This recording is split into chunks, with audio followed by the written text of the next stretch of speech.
Halo anak-anak ibu, selamat pagi untuk kita semua. Mari kita sambut pagi ini tentunya dengan senyum dan penuh sukacita. Nah, pada pertemuan kali ini kita akan belajar bahasa Indonesia dengan topik memberi tanggapan dengan santun.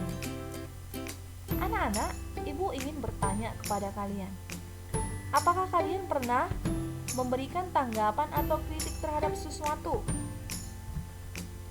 Biasanya, kritikan itu akan kamu berikan kepada temanmu atau barangkali terhadap hasil karya atau barangkali terhadap sebuah lukisan atau pajangan. Nah, pada pembelajaran kali ini, adapun tujuan pembelajaran kita adalah yang pertama, peserta didik mampu menjelaskan pengertian teks tanggapan dengan baik. Yang kedua, peserta didik mampu menjelaskan cara memberikan tanggapan dengan baik. Yang ketiga, peserta didik mampu menjelaskan isi informasi teks tanggapan yang sudah dibaca dengan baik. Baik, sekarang kita akan masuk ke materi yang pertama. Pengertian teks tanggapan.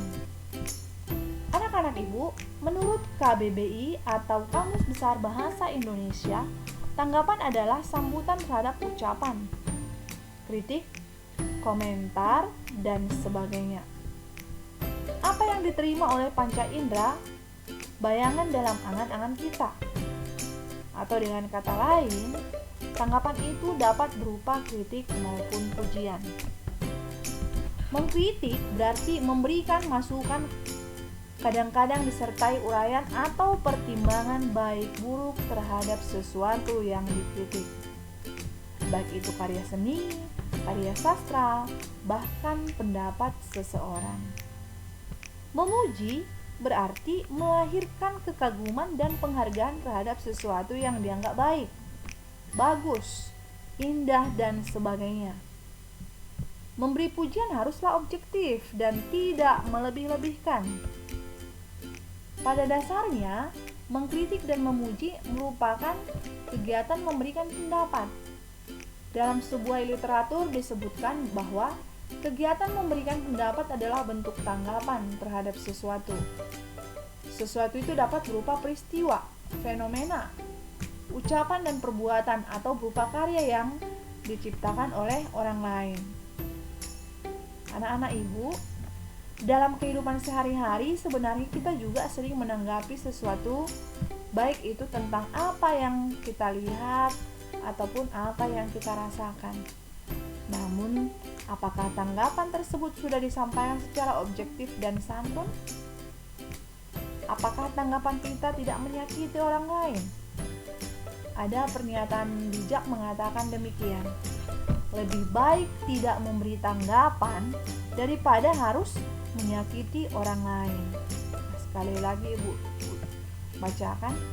Lebih baik tidak memberi tanggapan daripada harus menyakiti orang lain. Bagaimana cara memberikan tanggapan itu? Nah, menanggapi sesuatu bukanlah hal yang mudah. Syarat tanggapan itu harus objektif dan santun. Apa yang dimaksud dengan objektif dan santun?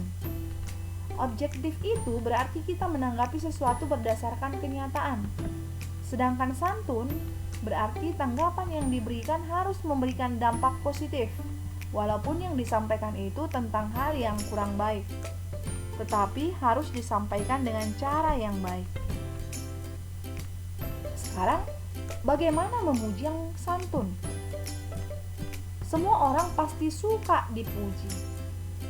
Tak ada satu orang pun yang membenci kita jika kita memujinya. Nah, pujian yang santun itu seharusnya dapat membawa perasaan positif bagi yang menerima pujian.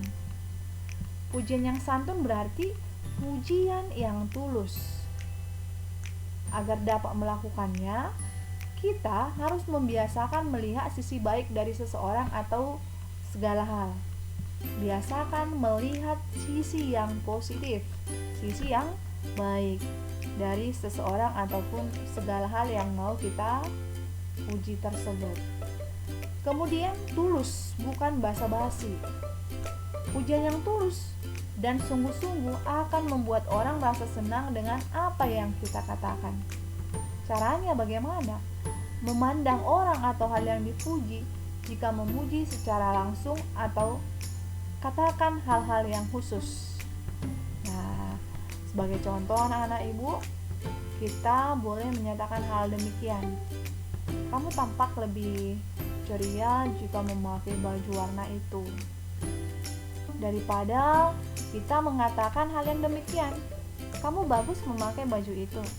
Nah, seolah-olah kalau dia tidak memakai baju itu, dia tidak, kalau misalnya kita sampaikan demikian, kalimat yang kedua ini, kamu bagus memakai baju itu, berarti seolah-olah kalau tidak itu yang dia pakai, dia tidak kelihatan bagus, begitu. Nah, jadi lebih enak kedengarannya jika kita katakan pernyataan yang demikian, kamu tampak lebih ceria. Nah, kata lebih ceria ini mengandung efek khusus, ya. Nah, itu sebagai contoh. Yang berikutnya apa?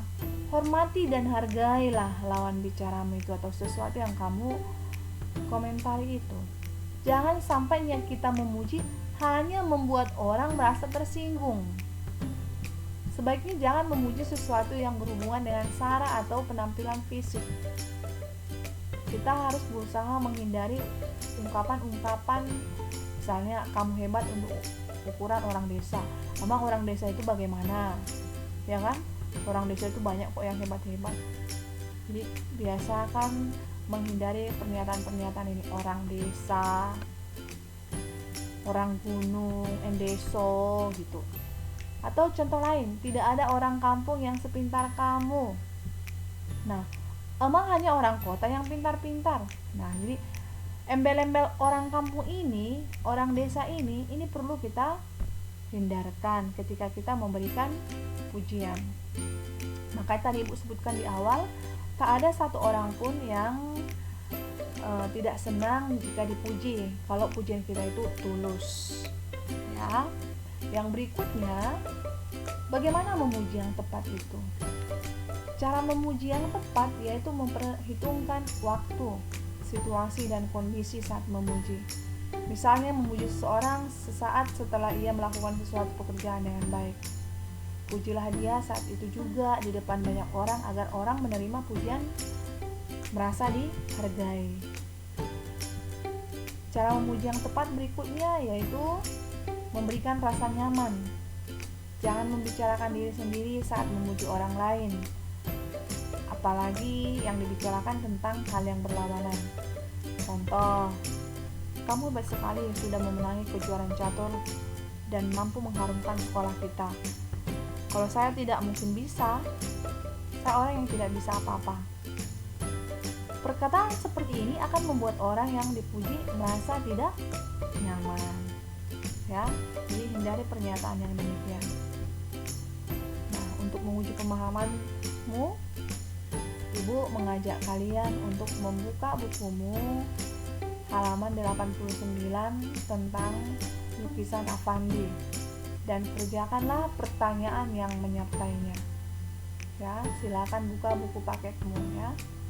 Yang berikutnya, kamu Ibu tugaskan untuk mengerjakan 4 pertanyaan di bawah ini. Ya, ini kamu jadikan sebagai lembar kerjamu, lembar kerja peserta didik atau LKPD, ya. Kerjakanlah ini semuanya di buku catatanmu. Kalau sudah siap, silakan kirimkan ke Ibu lewat WA. Apa yang dimaksud dengan tanggapan? Apa fungsi teks tanggapan? Bagaimana cara memberikan tanggapan terhadap orang lain? Apa permasalahan yang sering kamu tanggapi? Nah, ini semuanya akan kamu kerjakan dengan baik.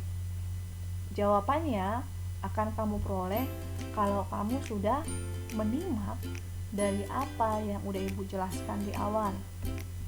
Yang berikutnya, tugas yang kedua, ini juga kamu kerjakan di buku catatanmu. Waktu mengerjakannya tugas kedua ini, Ibu berikan waktu 2 hari. Ya, 2 hari. Bacalah teks halaman 90 sampai 92 di buku teksmu atau di buku paketmu. Nah, sesudah selesai kamu baca, kerjakanlah keempat pertanyaan berikut. Yang pertama, karya apa yang ditanggapi? Kemudian, bagaimana bentuk tanggapannya? Yang ketiga, tulislah kalimat tanggapan yang terdapat dalam teks tersebut. Kamu tulis sebanyak 4, ya, maksimal 4 dan minimal juga 4, ya. Yang berikutnya, simpulkanlah isi teks tanggapan tersebut. Nah, dengarkan anak-anak Ibu, untuk pernyataan yang ketiga, kalau misalkan tidak ada 4, ya jangan kamu paksakan ya, walaupun Ibu katakan tadi maksimal 4. Oke? Baik anak-anak Ibu, demikianlah pembelajaran kita hari ini. Selamat belajar.